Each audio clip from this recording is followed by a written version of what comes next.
Good Friday morning to you all. Hopefully you guys are doing great. We got another Watchmen update as this week comes to a close. We got a bunch of news stories. Looks like they're trying to dump stuff on us as the weekend begins here. We got confirmations from our Watchmen community that Dollar Tree has finally done it. We are seeing $2 Dollar Trees popping up all over the place. Plus, we got President Trump getting liberal universities to cough up over $1 billion in fines for, you won't believe for what. And another major movie studio starts cutting workers. Disney's not the only one out there. Plus, we got retaliatory tariffs snapping back into place for most countries starting today. And we have a new deadline for secondary sanctions, for peace.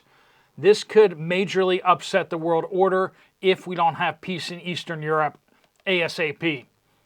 Plus, we got lots of reports from the Watchmen community and a good reminder on how to change your billing periods for your auto pays. If you don't know how to do that, you're going to learn that you can do something pretty powerful with your bills. Let's get into it. Welcome to the Poplar Report. I'm Steve Poplar. I'm an accountant by trade, and in this show, we keep you guys ahead of the curve. Keep you ahead of the news cycle so that you can be ahead of the shortages and ahead of the things happening in the world. If you have something to report, make sure you use the word update somewhere in your comment. That does get it to the right place. We do want to thank our sponsor, Genesis Gold Group. They help people with retirement accounts. So if you have an IRA, 401k, and you want to get into something safe, something stable, like physical precious metals. Not like a promise of metals, but you purchase the metals. They do get stored, but they're your metals. They got your serial numbers on them and everything, and when you take a distribution, they just send your metal to you. It's a little more legitimate than all these ETFs and promises and promissory notes. If you want to find out more about how it works or what the payments and the how much it costs and everything like that, Jonathan and his team would love to walk you through it, and you can see if it's a good fit for you and your family. There'll be a link at the end of the video to find out more. All right, President Trump threatens trade deal to cancel a trade deal with Canada as they start moving towards recognizing Palestine as a country. It's like Canada recognizing Texas as a country, except worse. Anyway, that's just kind of crazy. We got a bunch of these countries moving towards doing that, which has no historical precedent whatsoever. There's never been two states there. It's always been Israeli territory. I don't know. These people are just going crazy. Anyway, there is a 50% penalty tariff being slapped on Brazil for their persecution of Bolsonaro, former president down there. They're one of their Supreme Court justices, as some people call him, Voldemort. He always wears a black cape around. It's like he's trying to be a Disney villain. I don't know. But he's a tyrant down there. You didn't think that the Supreme Court justice was supposed to be ruling the country, and yet that's what he's doing. He went after Elon Musk before, and now he's going after their former president. It's just absolutely crazy. Anyway, Somaliland, a place that you've probably never thought about before, but some of you can place it on a map. Anyway, Somaliland has offered a naval base to the United States, which is a real short distance away from Yemen, in exchange for recognition of it being an independent country from Somalia. Somaliland has been a de facto country for quite some time. Somalia has been just an absolute nightmare, but Somaliland was just like, we don't want to be part of that train wreck anymore. So they just started functioning as a country.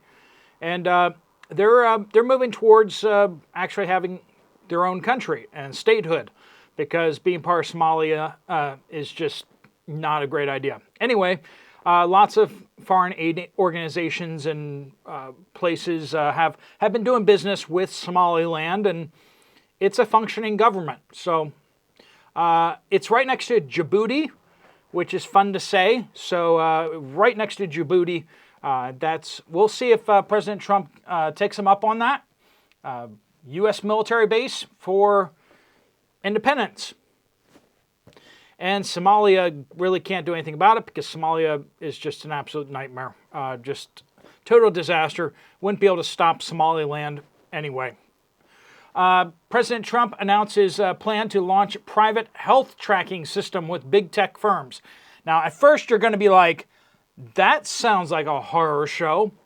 But when you realize that right now what we have is HMO and government-run health tracking systems. Privately run health tracking systems? Okay, so basically you go to the doctor, you get something done, you get a scan, whatever. They put it in your file, right? Do you have your file? Can you look through your file? Generally speaking, no, you can't. The doctor has your file. And the government has your file. But you don't have your file. Basically, what this would do is you would now have control of your medical records. Your medical records would be hosted with some platform. You could choose like Amazon. You could choose another platform. I assume a number of companies would bid for that, basically. And then you would be able to choose that your medical records go to this company for hosting. And then whenever you go to a doctor, you tell the hosting company to share your medical history stuff with this doctor or with this hospital. And then they would be able to access your information. I don't know. Tell me what you guys think down below. I think it's better than the system we have right now, which is you hope the doctors write good stuff and you hope the doctors put it in the system right, and you don't really have any way of verifying it, and you don't have any way of like controlling your information. They have your information, not you. Anyway.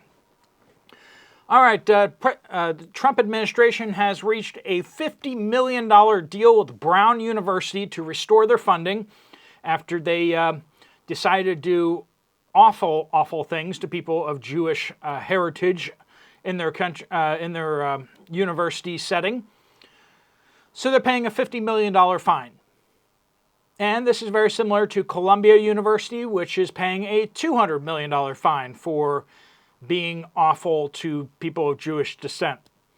And Harvard is looking at, I think they've offered it, I don't know that it's been accepted. Harvard is offering $500 million for a penalty for being racist as well. It's interesting that all these large universities are coughing up big dollars.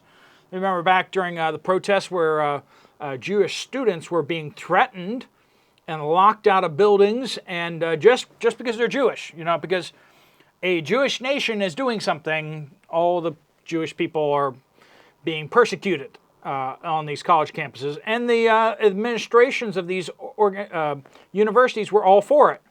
They were like, oh, well, it's a great protest. It's like, no, people are being threatened on your campus, not for something they've done, but because of something someone who looks like them has done. Not cool. Not cool. Warner Brothers studio is now cutting 10% of its workforce, and we're all going to cry a river of tears, aren't we? We really care so much for these studios. The Trump administration has ordered the sanctioning of major Iranian shipping network. They are cracking down on Iran, evading sanctions by using these tankers that turn off their transponders and, as if we can't see things on satellites. Everybody in the civilian world can track these stupid ships. Obviously, the United States military and other government organizations can obviously track these ships, but they haven't really been cracking down on these ships. Well, now we're going to do that, apparently. So this is going to land right on the head of the Iranians and going to stop them from shipping oil. This is meant to make the oil sales more difficult. Russian sanctions deadline is also going to happen on August 8th. We now have that deadline. Now that's going to put sanctions on anybody who does business with Russia, which is a lot of countries like Iran, China, India, some European countries that we won't talk about. You start going down the list, India and China are going to be the big ones. President Trump is putting a whole bunch of pressure on India right now, and so we're going to see how that looks going forward. But India just got called out by President Trump yesterday. So we'll see if India responds to that, basically saying that India has massive high tariffs and that India keeps buying all their weapons and munitions from Russia, and that India basically needs to choose a side. And when push comes to shove, we'll see whose side they choose, but I don't imagine they're going to choose Russia over the United States. But we'll see. All right, the United States and South Korea have struck a trade deal with tariffs on Seoul, the capital of Korea, set at 15%. Korea will help the United States. This is one of the biggest stipulations here. Korea will help the United States restart U.S. shipbuilding, as Korea is the second largest shipbuilder in the world. A lot of ships in the world are being built in Korea, so they're going to basically help train and help restart American shipbuilding in the U.S., which will be so very critical to create targets for World War III. Also, Korea will purchase $150 billion of American energy over the next 3.5 years. Sorry, I'm supposed to say that with a straight face, just like Europe's supposed to buy $750 billion worth of U.S. energy in the next 3 years, too. Friends, when you look at all these countries that are supposed to buy X amount of U.S. energy, the United States can't ship that much energy.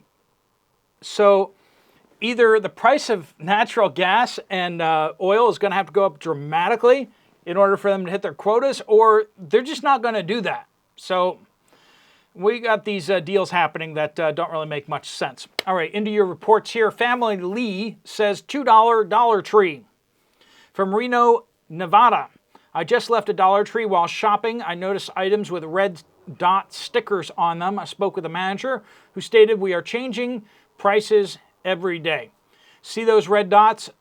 Everything is going up to $2. So there it is, Reno, Nevada. Who else here is seeing $2 Dollar Trees? Let us know down in the comments. Make sure you use the word update, of course. Robin says Wendy's in Raleigh, North Carolina has no lettuce for their products due to flooding. Workers don't know where the flooding was. That is apparently causing this. But this is apparently happening. So lettuce shortages. If Wendy's can't find lettuce, maybe you won't be able to find certain kinds of lettuce either. So if you need lettuce, make sure you're grabbing it when you see it. All right, Charles says Central Maryland. We stopped eating out altogether over 2 years ago. Food quality is just too low. We don't like or enjoy the food, and prices have more than doubled. It's simply not worth it. We stopped eating out completely and have never eaten fast food. Seems to be a regular trend for others among the people that we know as well. LJ says, Hardy, Texas. Prescription med went from $37 a month to $57 a month from June to July this year. Polka Riot could be how you pronounce that, maybe. Arby's, Bushnell, Florida, is always out of their Philly cheesesteak, which they continue to advertise anyway. Don't have certain kinds of beef. That's kind of not good news. Deborah, according to WKYC in Cleveland, a gas station in Mentor, Ohio, had fuel contaminated with water. Somehow the water leaked from a corroded pipe into the fuel tanks in the station. Currently, only the U.S. Department of Agriculture is authorized to test fuel at gas stations. Looks like deregulation is in order because they couldn't get people out there very fast. We are all hemorrhaging from regulations and lack of maintenance. Jesus and Coffee says, North Central Indiana, Walmart, over-the-counter medications were sparse in places. Ground beef was also picked over. 10-pound ground beef was $44.96, which is higher than last time I was there. But that's how much it cost, but there was no 10-pound ground beefs available. So that's the price if you can find it. Fast food restaurants had empty lots and only a few in the drive-thru. Who can afford it these days? I mean, if you're going to spend that much money, you might as well just go to a sit-down, right? Kentucky Ready says, my daughter owns a restaurant and it's busier there than ever. Good for them. Good help is hard to find, though, and ingredients are getting harder to get. A lot of brand shifting to keep inventory, and produce is horrible. It comes in bad often, but business is great. We are in north central Kentucky. I think there's so many of the good restaurants have shut down that if you can find a decent restaurant that treats you right, has relatively fair prices, I mean, you do what you can to support them, right?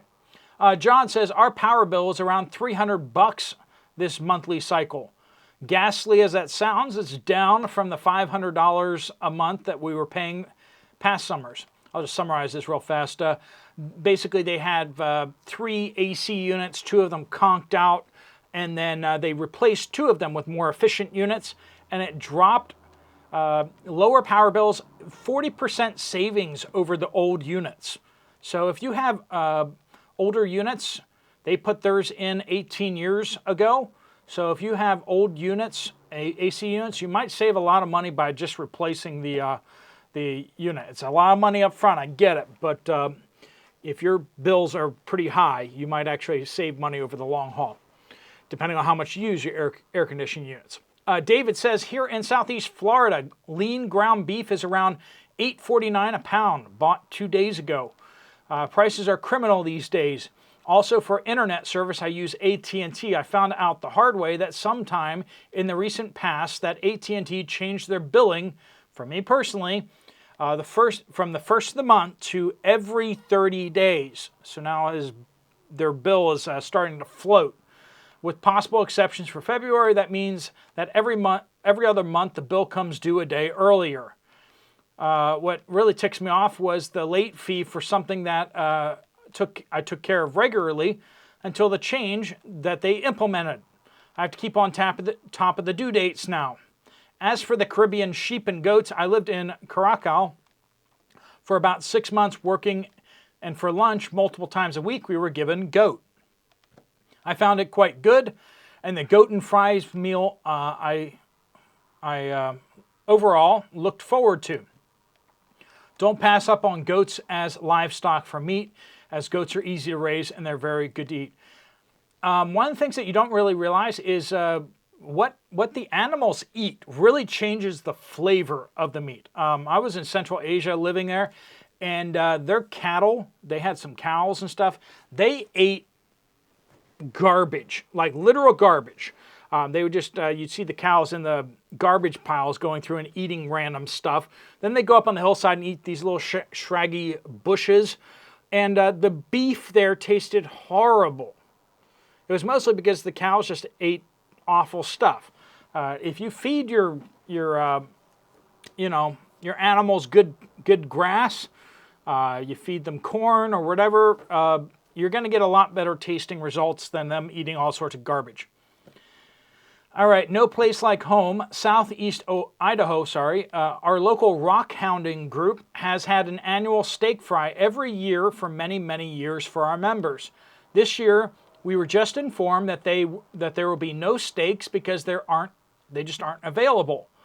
Our usual butcher can't supply them, and neither can anyone else. They can't supply steaks.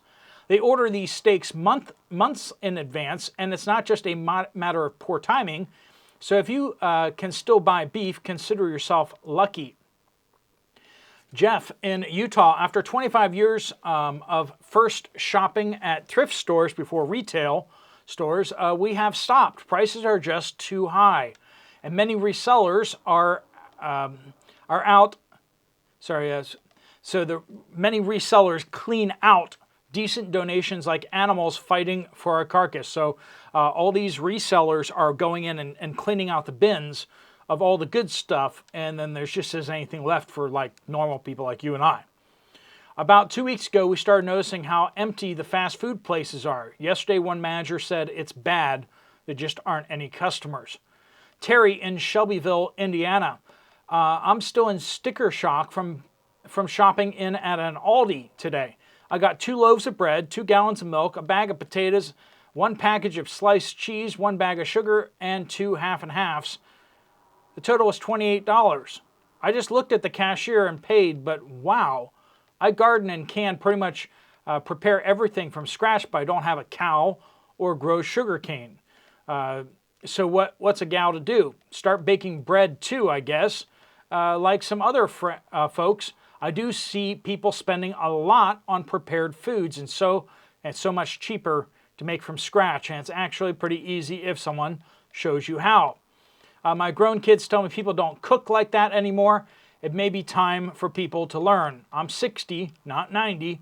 I learned because it was cheaper. If you have the basics like flour and seasonings, you can pretty much make anything. Pantry staples like pasta and baking powder are still cheap. All right, friends, thanks so much for chiming in and letting us know what's happening in your part of the world, especially if you talk to a manager or if you are working at one of these restaurants or grocery stores. Please let us know what you guys are seeing behind the scenes. Appreciate that. Make sure you use that word update. If you want to get some more information from Genesis Gold about what you can do with your retirement account, there's a link right there on the screen. If you want to check out another video from this channel, there's one right up there. Thanks so much for watching. Steve Poplar of the Poplar Report out.